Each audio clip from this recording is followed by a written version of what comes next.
College football nerds here giving our top 10, and we want to remind y'all, we do this on Twitter. I think we've talked about this a couple times, but I want to remind y'all that this is our favorite segment of the week because we just kind of get to talk about college football in general.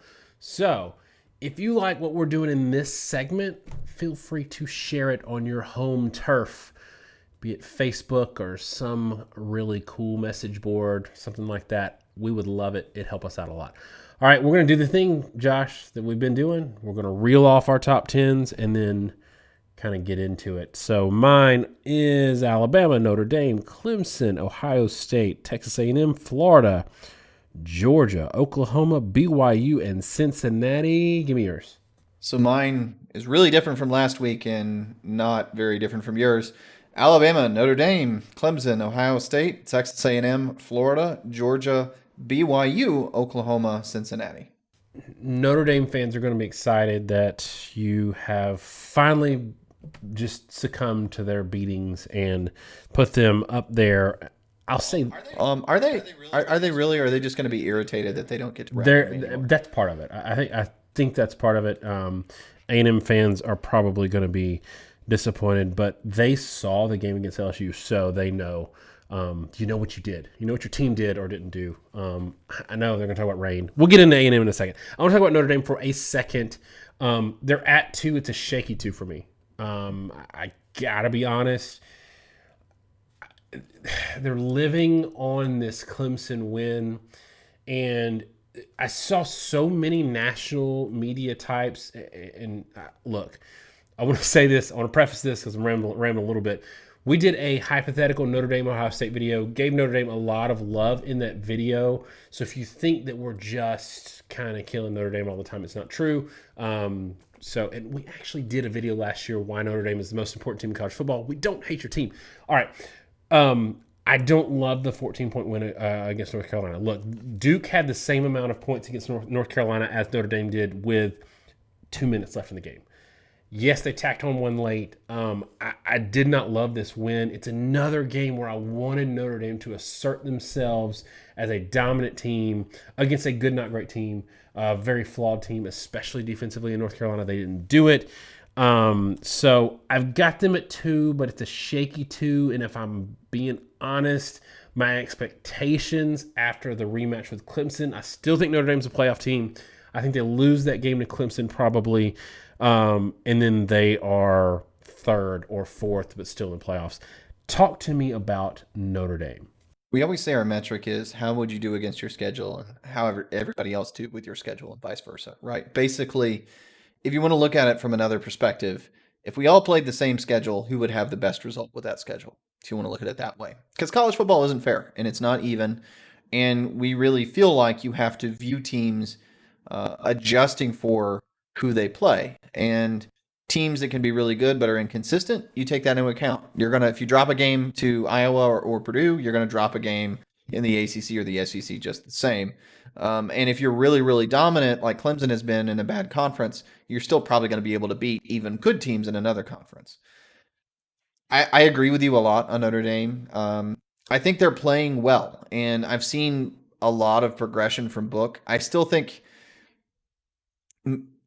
I still hold reservation as to high level quarterback he is, but he made some really good throws in the North Carolina game. And I think that's what impressed me the most was with their receivers back, they're a different offense. They had a lot more verticality than I'd seen from them.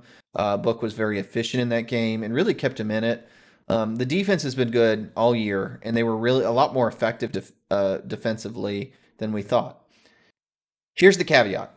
Going into that game, we put out a model on, I think, Friday saying it was like 37-35 was the prediction. The yardage prediction from it was actually really accurate from the per play sense. The scoring, obviously, was a 2-score game.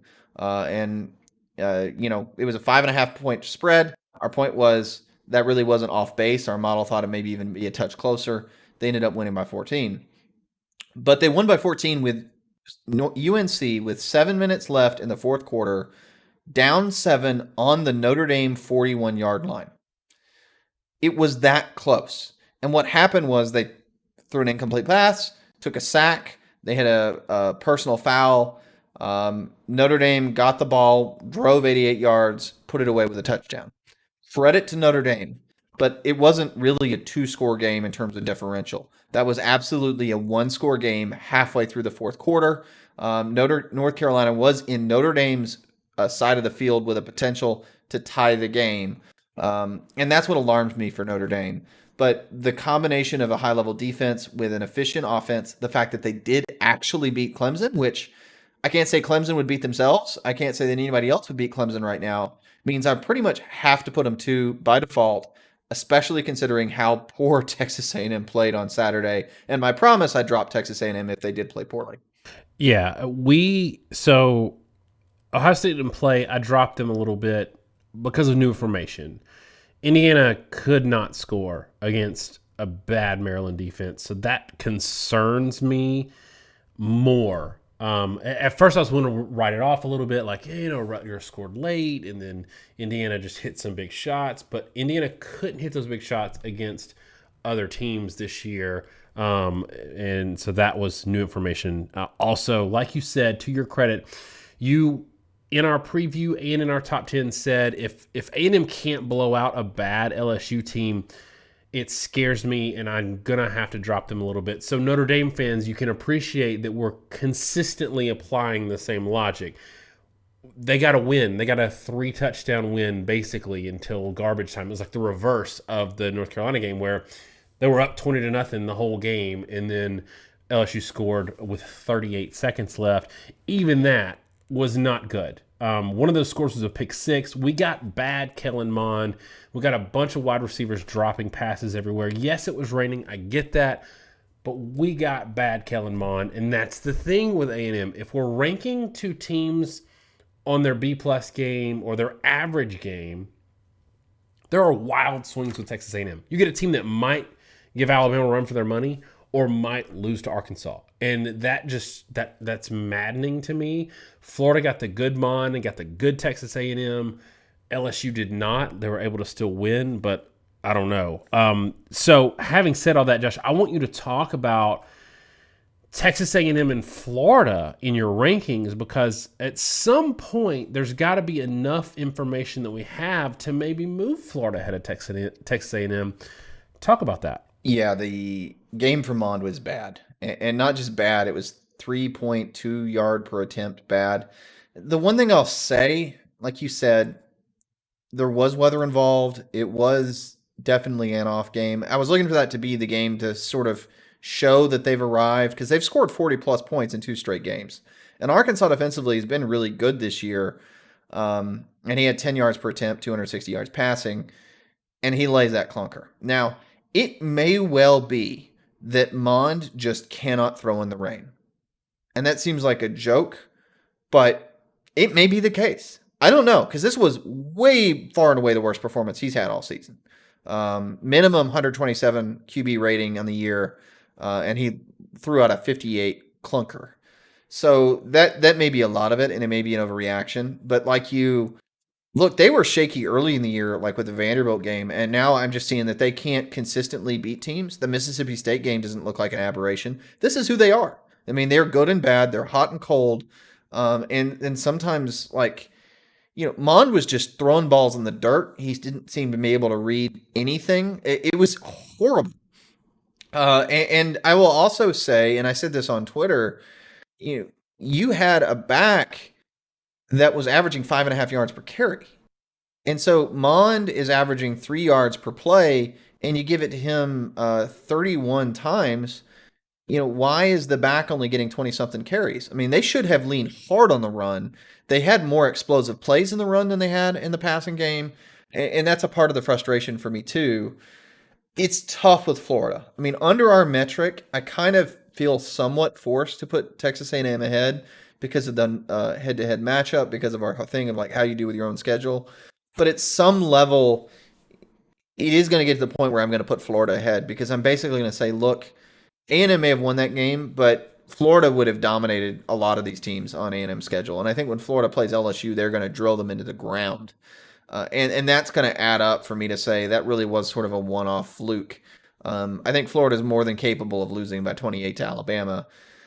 So that's kind of where I'm at with them. A&M is ahead just because There was terrible weather in the LSU game. LSU did have more, I will say, like they got Greedy Williams back in the secondary. So they actually had three high quality corners for the first time in a while, or really all season, with Ricks, William, who was the number one corner. And then they have Greedy Williams, who's the number one NFL pick at corner. And then Flott, who's a high level player. Maybe it's just a combination of factors. The one that we kind of skipped over, and I want to talk about it, is Clemson, because why did we move Clemson? And I'm sure the answer to that is their performance and the way they came out angry that you were looking for. That performance combined with, like as you already said, Indiana game where Indiana didn't just look bad, and I know Penix went out hurt, but Indiana couldn't do anything in that Maryland game, and when Penix was in, he was 4.4 yards per attempt, couldn't throw the ball, and it makes me think Ohio State's pass defense is shaky. Whereas Clemson just steamrolled and showed that they may be turning into that late season form that has put them in the playoffs or the national championship a number of times. And people are going to say, y'all are just turning into the iChannel network. And look, in 2020, that's all we got. In COVID stressed schedules where everybody's circling the wagons and playing in conference, it's all we got is eye test. And at some point, we're ranking teams like Notre Dame and Clemson who have played each other, but we're ranking them and they're playing some of the same teams. And Clemson is dragging people. I love what they did. And I think that, with the layover, not getting to play Florida State and then coming into this game, if you want to make a point with the scoreboard and you are able to, that says something to me. And you can't tell me that Notre Dame hasn't wanted to make a point. You can't tell me that Ohio State, who needs eye tests right now because they may not have enough actual games, you can't tell me they didn't want to make a point against Indiana and they couldn't. So, granted, Pitt is not Indiana. Indiana is a better team than Pitt all around. But, I need to see Notre Dame and Ohio State win against an Indiana or North Carolina by 3-4 touchdowns at some point. Maybe not every game, but at some point for me to feel like in a playoff scenario they can actually win one of these, and I haven't seen it yet. So we've got Georgia kind of creeping up. Oklahoma for me is a little higher than you. Talk to me about your BYU ahead of Oklahoma in that, just like, do you really think if they played on a neutral field, BYU would beat Oklahoma? Because that's kind of the standard right now for ranking. So tell me about that. Yeah. First, let me make one quick point with Pitt. I am a little worried that I'm overreacting to Pitt because Notre Dame beat Pitt 45-3, and when Pitt has played somebody that can pass, they've gotten torched. That's happened 3 times this season. In fact, Virginia Tech torched them worse than Clemson did, which is weird to say because they won that game 47-14, but Virginia Tech actually had 10.7 yards per attempt in that game. So maybe the Pitt's secondary is just atrocious. BYU, Oklahoma. I do think BYU right now probably would beat Oklahoma. BYU is super efficient. Oklahoma is a lot better defensively. They are a lot better defensively. They're not actually good.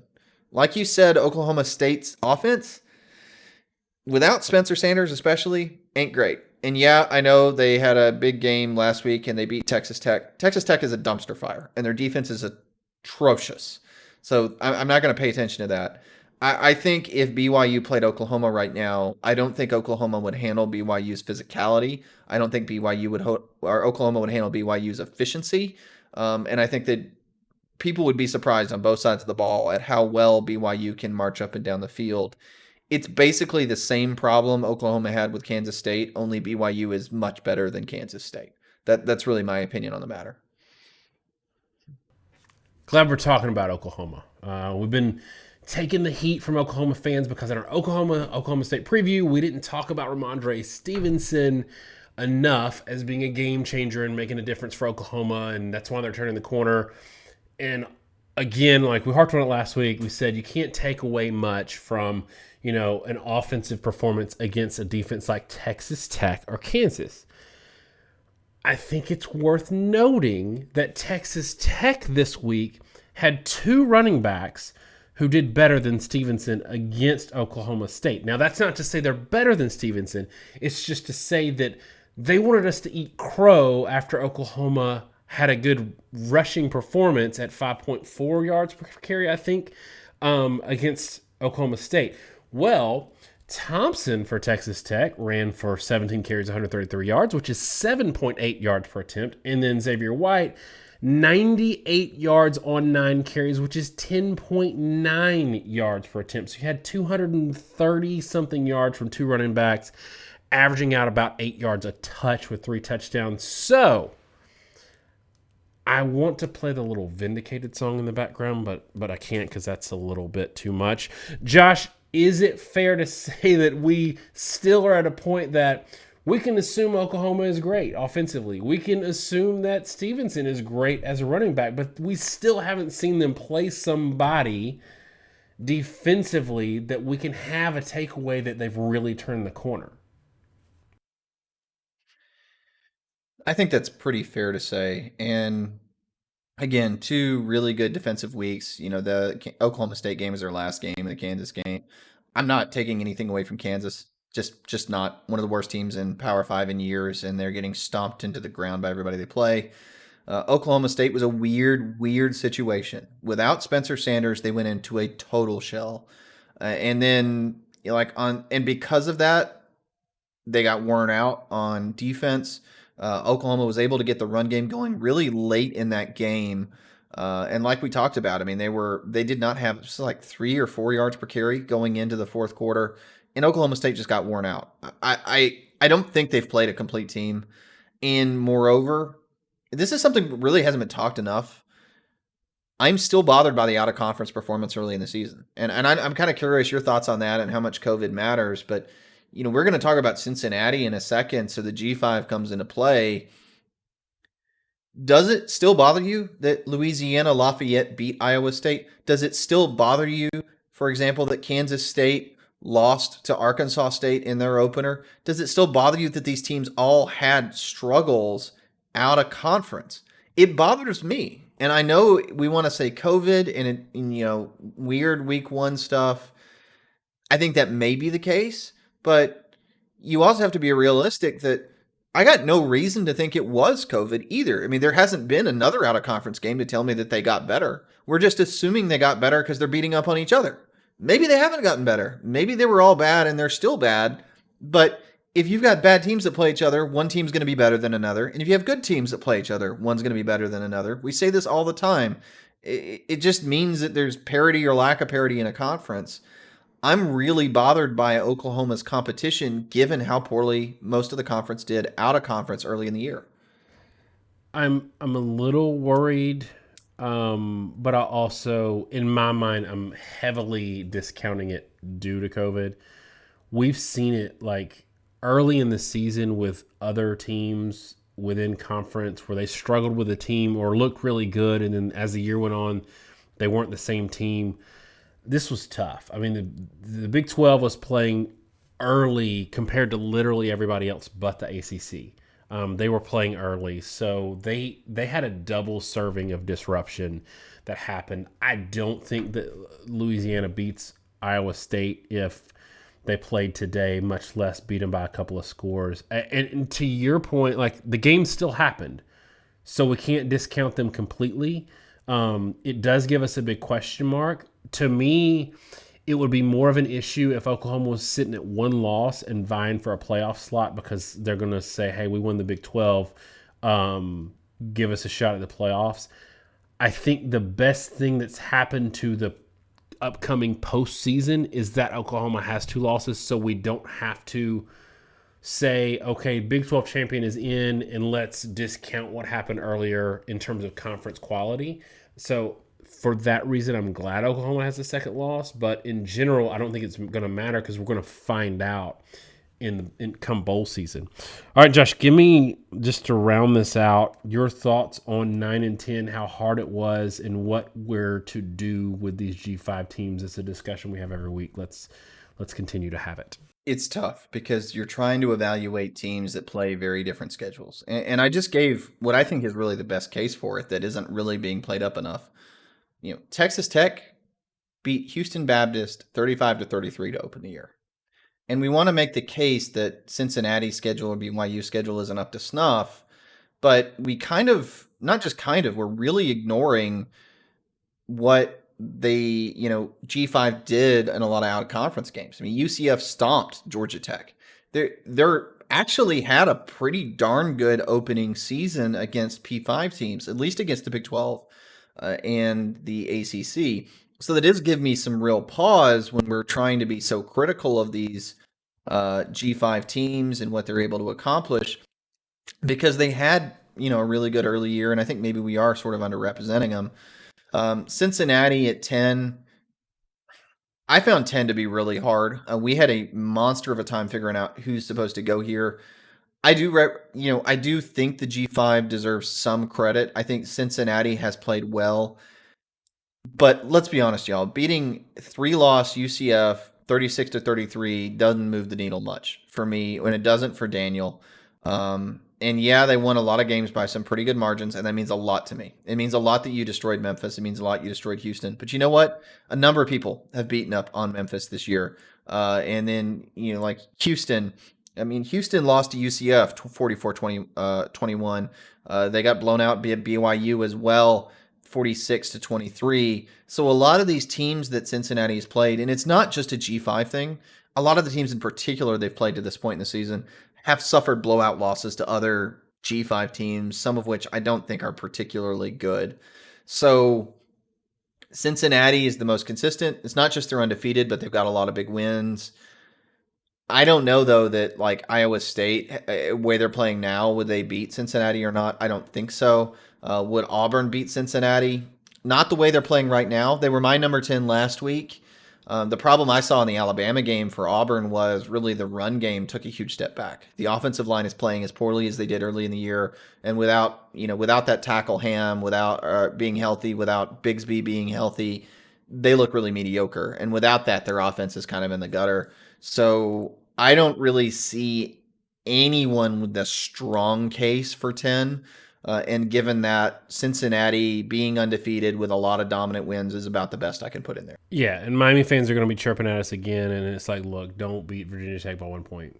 I mean, that's what I need to see from a top 10 team is don't beat Virginia Tech by 1 point. Auburn is interesting because they're not a top 10 team. I wanted to see them kind of fringe top 10 last week, but most of it was me being influenced by the fact that I thought they would play Alabama a little bit closer. And I'm like, well, if you're going to play Alabama close, within 3 touchdowns, how many top 10 teams can do that? How many teams at number 10, number 15 can do that? Not any. But really, Auburn is just not, like, they're not there. I do think healthy, they're probably a 22, 23 type team, but they're not great, which begs the question, what happens after they beat A&M or play A&M really close Saturday? If that happens, do we drop A&M even more? That's probably enough for you to move Florida up. All right, y'all, this one was a little bit longer, but we have a lot of fun recording these because, again, we get to just go around the horn and talk about college football and don't have to have the structure of a preview, which are also fun, but this is our favorite segment. Thanks so much, y'all. Have a great week. God bless.